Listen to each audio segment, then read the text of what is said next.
Hello guys, welcome back to our YouTube channel. ഇന്ന് ഞാൻ വന്നിട്ടുള്ളത് ഒരു ട്രാവൽ വ്ളോഗ് ആയിട്ടാണ്. കോർഫക്കാനിലുള്ള ഒരു ഹിഡൻ സ്പോട്ടിലേക്കാണ് പോകുന്നത്. Magical island. ദുബായ് ലാൻഡിൽ നിന്ന് ഏകദേശം ഒരു 1.5 മണിക്കൂറുണ്ട് അങ്ങോട്ട്. ഞാനും മോളും കാറിന്റെ ബാക്കിലാണ് കേട്ടോ ഇരിക്കല്.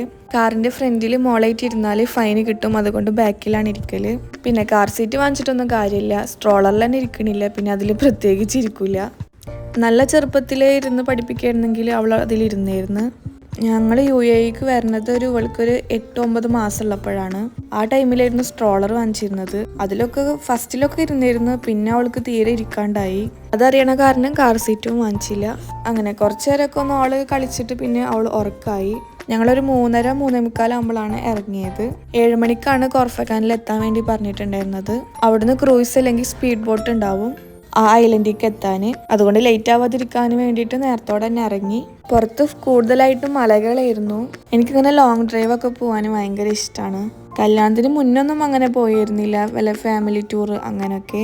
കല്യാണം കഴിഞ്ഞതിന് ശേഷമാണ് ഇങ്ങനെയൊക്കെ പോകാൻ തുടങ്ങിയത്. അങ്ങനെ വണ്ടിയിൽ ഇങ്ങനെ പോകുമ്പോൾ ഇങ്ങനെ പുറത്ത് നോക്കിയിരിക്കാൻ നല്ല രസമാണ്. അങ്ങോട്ട് പോണ വഴി ഒരു 3-4 ടണലുകളും ഉണ്ടാവും.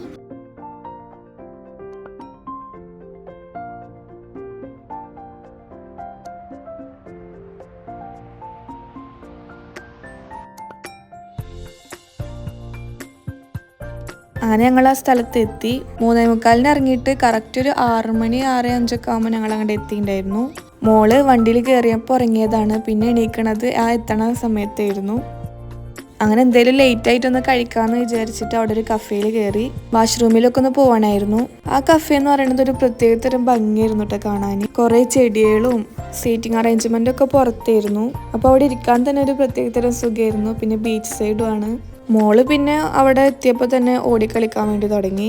ഞങ്ങൾ ചായയും പിന്നെ ഒരു സ്നാക്സും പറഞ്ഞു. അവിടുത്തെ മെനുവിൽ ഫുള്ള് അറബിക് ഫുഡ് ആയിരുന്നു. എന്താന്ന് പോലും അറിയാണ്ടാണ് ഞങ്ങളൊരു സാധനം പറഞ്ഞത്.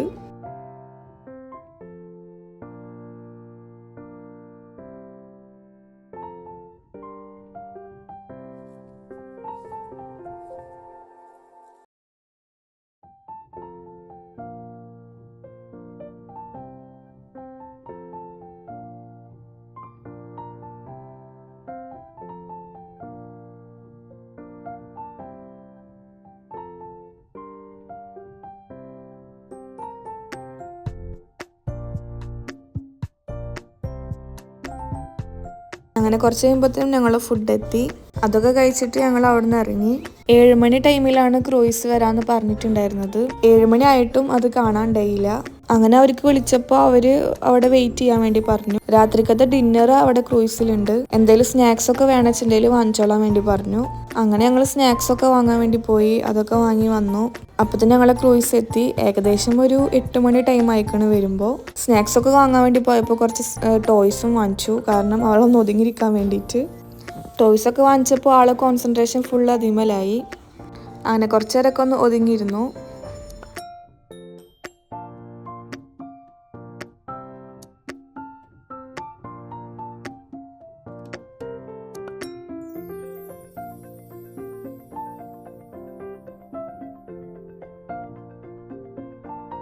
ഞങ്ങൾ ക്രൂയിസിന്റെ താഴെ ഇരുന്നിരുന്നു. പിന്നെ അവിടെ നല്ല ആൾക്കാർ തിരക്കായ കാരണം ജസ്റ്റ് മുകളിൽ കയറിയപ്പോൾ അവിടെ ഫ്രീ ആയിരുന്നു. അപ്പോൾ ആ ടോയ്സും സാധനങ്ങളൊക്കെ ആയിട്ട് ഞങ്ങൾ മുകളിൽ കയറി. പിന്നെ കുറച്ച് കഴിഞ്ഞപ്പോൾ അവർ വന്ന് പറഞ്ഞു ഫുഡ് റെഡി ആയിട്ടുണ്ട് എന്ന്. ഇതാ കാണുന്ന ഫുഡുകളൊക്കെ ആയിരുന്നു ഉണ്ടായിരുന്നത്. അങ്ങനെ അവിടെ നിന്ന് ഫുഡ് അടിയൊക്കെ കഴിഞ്ഞപ്പോൾ അവർ വന്ന് പറഞ്ഞു ഞങ്ങൾക്ക് സ്പീഡ് ബോട്ടിലാണ്, ക്രൂയിസിലല്ല എന്ന് പറഞ്ഞു. അപ്പോൾ ക്രൂയിസിലൊക്കെ ഒന്ന് സെറ്റ് ആയതായിരുന്നു മോൾക്ക് കളിക്കാനൊക്കെ ആയിട്ട്.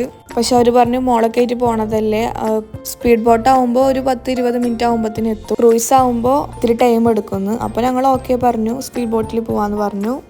സ്പീഡ് ബോട്ടിൽ ഇരിക്കുമ്പോൾ ജാക്കറ്റ് ഒക്കെ ഇടണം. മോൾക്ക് പറ്റിയ ജാക്കറ്റ് ഉണ്ടായിരുന്നില്ല, അപ്പോൾ അവൾക്ക് വലിയ ജാക്കറ്റ് ആയിരുന്നു. അതിട്ടപ്പോൾ ഭയങ്കര രസമായിരുന്നു കേട്ടോ അവളെ കാണാന്. അതിട്ടിട്ട് ഇരിക്കാനും പറ്റണില്ല, നിൽക്കാനും പറ്റാത്ത അവസ്ഥയായിരുന്നു. അങ്ങനെ ഏകദേശം ഒരു 9 മണിയൊക്കെ ആയിക്കണം സ്പീഡ് ബോട്ട് എടുക്കുമ്പോൾ. സ്പീഡ് ബോട്ട് എടുത്തപ്പോൾ ഭയങ്കര തണവായിരുന്നു. പിന്നെ നല്ല രസമുണ്ടായിരുന്നു വ്യൂ ഒക്കെ കാണാന്.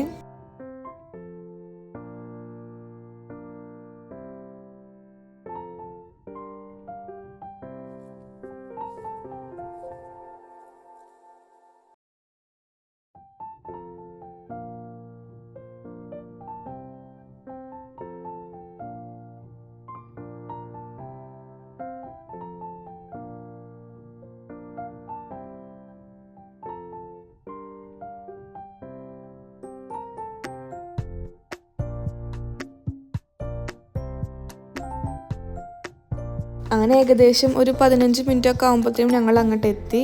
അപ്പോൾ ഭയങ്കര രസമായിരുന്നു കേട്ടോ കാണാൻ. ഇരുട്ടായ കാരണം നിങ്ങൾക്ക് ഇതിൽ കാണുന്നുണ്ടോയെന്ന് അറിയില്ല. ബാക്കിൽ ഫുള്ള് മല, പിന്നെ ബീച്ച് സൈഡും. അങ്ങനെ ഞങ്ങൾ അവിടെ ഇറങ്ങി. നല്ല നിലാവ് ഉണ്ടായിരുന്നു. അങ്ങനെ അവർ പറഞ്ഞു നിങ്ങൾ കുറച്ചു നേരം വെയിറ്റ് ചെയ്യ്, ഞങ്ങൾ പെട്ടെന്ന് ടെൻ്റൊക്കെ റെഡിയാക്കി തരാമെന്ന്. ടോട്ടൽ 40 ആൾക്കാരായിരുന്നു ഉണ്ടായിരുന്നത്. ഞങ്ങളത് ന്യൂ ഇയറിന് വേണ്ടി ബുക്ക് ചെയ്തതായിരുന്നു. അതുകൊണ്ട് ബുക്കിംഗ് കിട്ടാത്ത കാരണം ഈ വീക്കെൻഡിലാണ് കിട്ടിയത്. ഞാൻ നിങ്ങൾക്ക് കാണിക്കണത് നിങ്ങൾ കാണുന്നുണ്ടോയെന്ന് അറിയില്ല. ഇതിൻ്റെ പേരാണ് ബയോലൂമിനസെൻസ്. ഒരു ചെറിയൊരു ഗ്ലിറ്റർ പോലെ. ഭയങ്കര ഭംഗിയായിരുന്നു കേട്ടോ അത് കാണാൻ. ഓരോ വീഡിയോസിലൊക്കെ ഇത് കണ്ടിട്ടുണ്ട്, പക്ഷെ നേരിട്ട് കാണുന്നത് ആദ്യമായിട്ടാണ്. ഞങ്ങൾ പോയ ടൈമിൽ അത് വളരെ കുറവായിരുന്നു ഉണ്ടായിരുന്നത്. എന്നാലും ചെറുതായിട്ടൊക്കെ കാണുന്നുണ്ട്, ചെറിയൊരു ഗ്ലിറ്റർ പോലെ. സംഭവം ഒന്ന് അത് കയ്യിലെടുത്ത് നോക്കി, പക്ഷെ അത് ചെറിയൊരു ഗ്ലിറ്റർ പോലെയായിരുന്നു. നല്ല രസമായിരുന്നു കേട്ടോ കാണാൻ.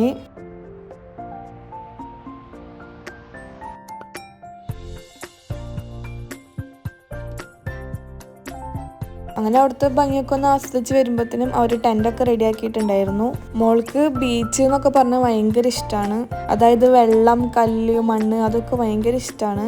അപ്പോൾ അവൾക്ക് അവിടെ എത്തിയപ്പോൾ എന്താ ചെയ്യേണ്ടതെന്ന് അറിയില്ല. ഫുള്ള് വെള്ളത്തേക്ക് ഇറങ്ങാനും അങ്ങനെ ആകെ ഫുൾ ഓടിക്കളിയായിരുന്നു. രാത്രിയായ കാരണം നല്ല തണവായിരുന്നു. അതുകൊണ്ട് ഒരു വിധത്തിൽ വെള്ളത്തിൽ ഇറങ്ങാണ്ട് പിടിച്ച് വെച്ചൊക്കെയായിരുന്നു. പിന്നെ ആ ടോയ്സൊക്കെ വാങ്ങിച്ച കാരണം ഭയങ്കര ഉപകാരമായി. അതൊക്കെ വെച്ചിട്ട് കുറച്ചേരൊക്കെ ഇരുന്ന് കളിച്ചു. അങ്ങനെ കുറച്ചേരൊക്കെ ഒന്ന് ഞങ്ങൾ വർത്താനൊക്കെ പറഞ്ഞിരുന്നതിന് ശേഷം ഒരു 12 മണി ടൈമിലൊക്കെ ഞങ്ങൾ കിടന്നു ഉറങ്ങി.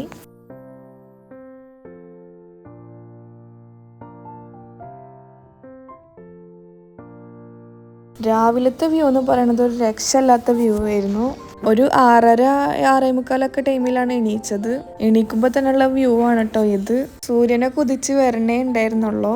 അവിടുന്ന് ഒരു 10 മിനിറ്റ് ഒക്കെ കഴിഞ്ഞപ്പോഴത്തേക്കും സൂര്യനെ കുതിച്ചു. ഒരു അടിപൊളി എക്സ്പീരിയൻസ് ആയിരുന്നു. മോൾക്ക് കുറച്ച് ഫ്രണ്ട്സിനൊക്കെ കിട്ടിയിട്ടുണ്ടായിരുന്നു. അപ്പോൾ അവർ ബീച്ചിലേക്ക് ഇറങ്ങണ കണ്ടപ്പോൾ അവളും ഇറങ്ങി. രാവിലെ ആയ കാരണം നല്ല തണവും ഉണ്ടായിരുന്നു.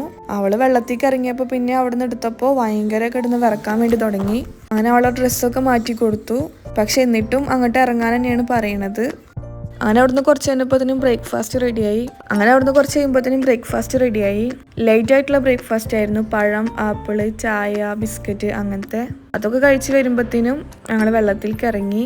10 മണി വരെയായിരുന്നു സമയം ഉണ്ടായിരുന്നത്. അതിൻ്റെ ഉള്ളിൽ കയാക്കിങ്, സ്നോർക്കലിങ്, സ്വിമ്മിങ് അങ്ങനത്തെ ആക്ടിവിറ്റീസ് ഒക്കെ ചെയ്യാം. പക്ഷെ ഞങ്ങളൊന്നും എടുത്തിട്ടുണ്ടായിരുന്നില്ല. ഈ പാക്കേജിൽ എല്ലാം ഇൻക്ലൂഡഡ് ആണ്. പക്ഷെ മോളുള്ള കാരണം ഞങ്ങൾ അതൊന്നും എടുത്തില്ല. നല്ല ക്ലിയർ വാട്ടർ ആയിരുന്നു കേട്ടോ.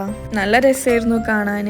വെള്ളത്തിൻ്റെ അടിയത്തെ സംഭവങ്ങളൊക്കെ നമുക്ക് കാണാം. അത്രക്കും ക്ലിയർ ആയിരുന്നു വാട്ടർ. അങ്ങനെ കുറച്ചേരൊക്കെ ഒന്ന് വെള്ളത്തിൽ കളിച്ചതിന് ശേഷം ഞങ്ങൾ കയറി. മോളാണെങ്കിലോ കയറാൻ സമ്മതിക്കുന്നുണ്ടായിരുന്നില്ല. പക്ഷെ ഒരു വിധത്തിൽ കയറ്റി.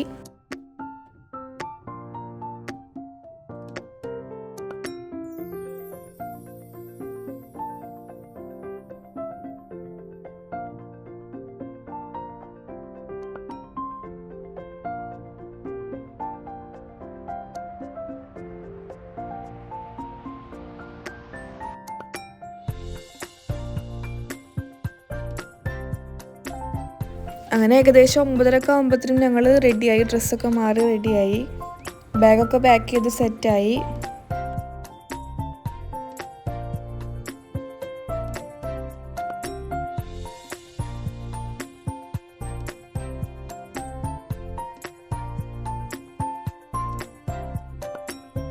രാത്രിയായ കാരണം ഈ സ്പീഡ് ബോട്ടിൽ പോകുമ്പോൾ ഇവിടുത്തെ വെള്ളത്തിൻ്റെ ഭംഗിയൊന്നും കാണാൻ വേണ്ടി പറ്റിയിട്ടുണ്ടായിരുന്നില്ല. രാവിലെ ആയപ്പോഴാണ് അതിൻ്റെ ഭംഗിയൊക്കെ കാണാൻ വേണ്ടി പറ്റിയത്. ഭയങ്കര രസമായിരുന്നു കേട്ടോ കാണാൻ. വെള്ളത്തിൻ്റെ അടിയത്തെ മീനുകളൊക്കെ നമുക്ക് കാണാൻ വേണ്ടി പറ്റിയിരുന്നു.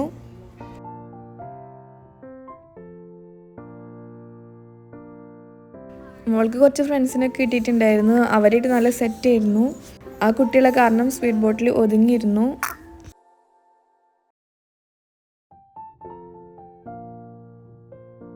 കണ്ടില്ലേ വാട്ടർ എത്ര ക്ലിയർ ആണെന്ന്. അതിൻ്റെ അടിയത്തെ സംഭവങ്ങളൊക്കെ നമുക്ക് കാണാം.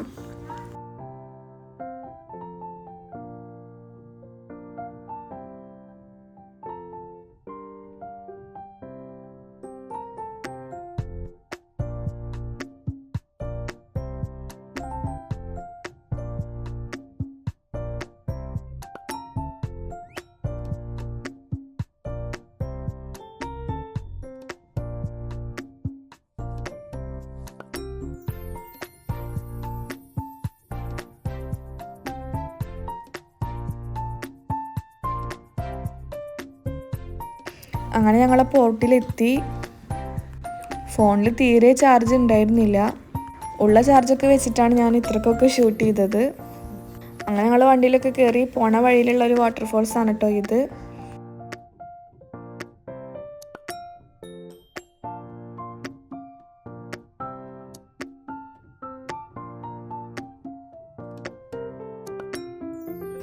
ഇതാണ് എൻ്റെ ഒരു ചെറിയൊരു വീഡിയോ.